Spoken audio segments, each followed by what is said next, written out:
آپ اگر کسی مسجد کے مکتب میں پڑھا رہے ہیں، آپ اگر کسی گاؤں کے دیہات کے چھپر میں چلنے والے مکتب کو سمجھ رہے ہیں، پڑھا رہے ہیں، تو میرے محترم علماء آپ یہ مت سمجھیے گا کہ آپ معمولی کام کر رہے ہیں،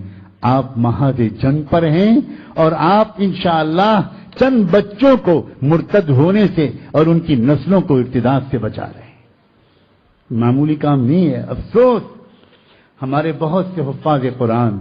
ہمارے بہت سے علماء، ان کا دل ٹوٹا رہتا ہے، وہ سوچتے ہیں کہ ہم کیا کر پائے، مکتب میں پڑھا رہے ہیں، ان کو کسی کو بتاتے ہوئے شرم آتی ہے کہ ہم مکتب میں پڑھا رہے ہیں، ان کا دل ٹوٹا رہتا ہے،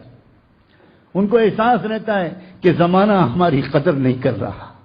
ان کو اپنی غربت کا خیال رہتا ہے۔ میں جانتا ہوں ان میں سے اکثر کو اپنے مہینے کے آخر میں گھر کے خرچے چلانے مشکل ہوتے، ان کی بیویاں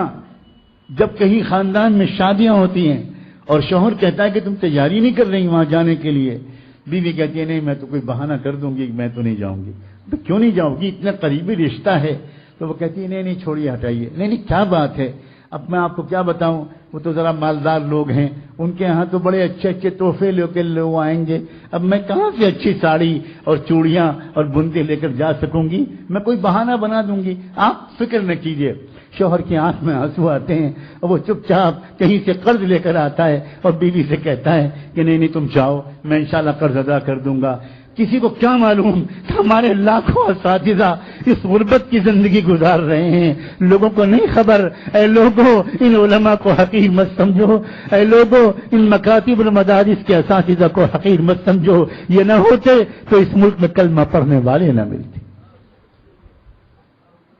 اور اے اساتذہ حقیر مت سمجھنا، تم اللہ کے رسول کے سپاہی ہو، تم اللہ سے کہو کہ اللہ زمانہ ہماری عزت نہیں کرتا، نہ کرے، آپ تو کم سے کم اپنی نظروں سے مت گرائیے۔ اگر کہیں آپ کی نظروں سے ہم گر گئے گناہوں کی وجہ سے تو اللہ پھر ہم وہاں مارے گئے، نہ زمانے نے عزت کی نہ آپ نے عزت سے دیکھا، پھر ہم مصیبت میں ہیں۔ لیکن اللہ اگر یہ بات صحیح ہے کہ ہم محمد الرسول اللہ کے سپاہی ہیں تو ہم کو اس غربت پر ناز ہے،